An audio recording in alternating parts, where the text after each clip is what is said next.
What's going on? This video today is for brand new founders that are picking their first market or have the ability to pivot markets. And we're going to talk specifically about Demonstrability Index, the DMI. If you make up a term, everyone loves you. So the DMI, the Demonstrability Index. And this is how demonstrable is your product for this market.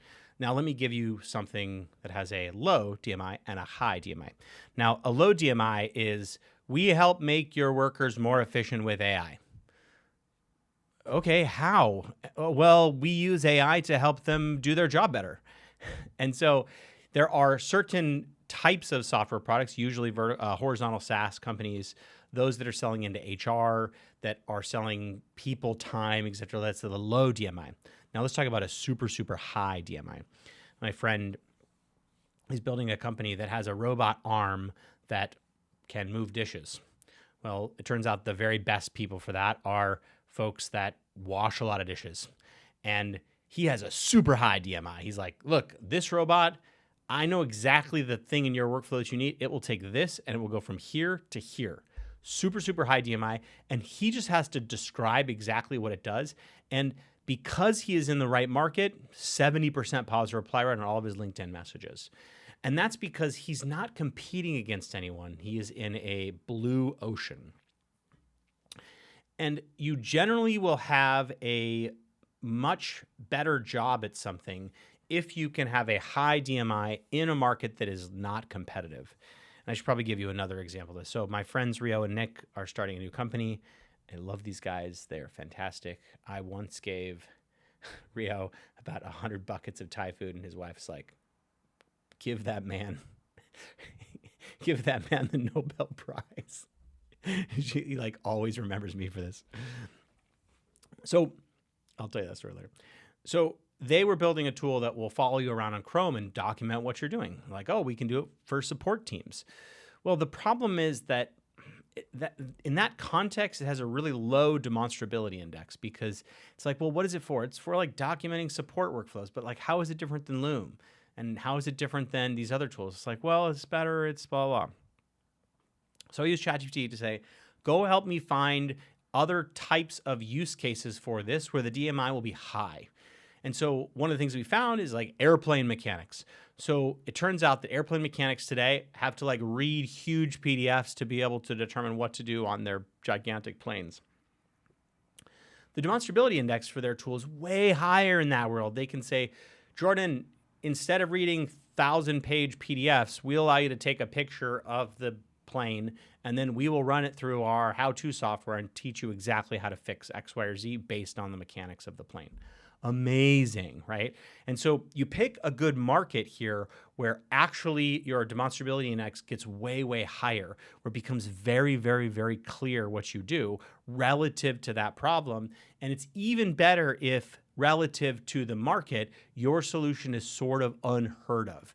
And this is one of the things that I think is drastically underused with the models, is to go figure out how does that core technology that you built for other B2B SaaS companies where you have low DMIs, because not only are you competing with a bunch of other people, but what the product does is so versatile that it's hard to sort of demonstrate the value.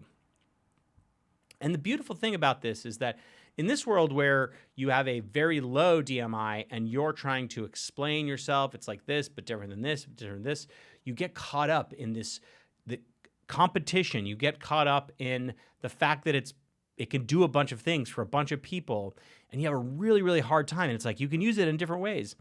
But if you go to a different market and you narrow what you are doing and you describe just how your product helps in a very, very specific case, you know you found a right market if you can just describe what you do and people respond.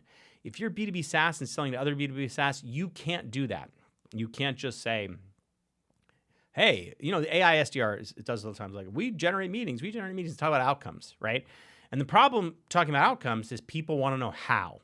And if you talk about how in this sort of low DMI world, it's like, well, why are you different than this? Why are you different than this? But if on where you have a high demonstrability index and you do not speak to outcomes. You do not speak to outcomes. You just speak to exactly what you are doing relative to their situation, has a high DMI index. It is so much easier to know if a market will respond. Because if I just describe a keyboard to you and you have been, oh, it's white. It looks good on the marker. And you have been using a typewriter your whole life, and I can say, look, it's exactly like a typewriter, except it will translate it digitally, which means that you can delete things finally, right? I didn't talk about the benefit that you get from the keyboard, etc. I just described it, and relative to your situation, it is a huge change. And so if you're early stage B2B SaaS, you should think about where can you go into a high DMI situation, and that is describing your product in a way that is very, very specific relative to a low competition market where you add a ton of value with just describing what you do. If you can do this, you will have a hell of a time. If you can do this, you will look back at the markets that you sold into and realize, oh my gosh, go to market could be so much easier. So go ahead and ask ChatGPT this exact question. ChatGPT, here are all the capabilities of what I have done. Now, what I would like you to do is I want you to look at other markets that have low competition for tech, high dollar spend amounts, and where if I repurpose my product to serve them, what exactly would the product do and how would that value be articulated? And relative, you might even ask a question, which is like relative to the amount of total GMV that is spent in that sector. Tech is about 10% of the gross domestic product. Small, relatively small, surprisingly. And most of that is the high cap companies. So this is what you should do.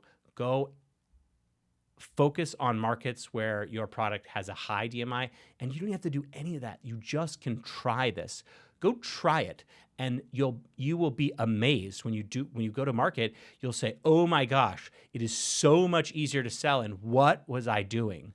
Go to market should not be this hard. And the only way that you will know how much easier it can be is if you index your product against high DMI markets and use cases. Have an absolutely beautiful day. Come to AI Barf, September 18th in San Francisco, 1 p.m., Cliff Sinesta. We would love to see you there. Thank you so much. I'm grateful as always that you watch my videos and that you comment and that you, some of you harass me, which I deserve. Have an absolutely beautiful day. Later.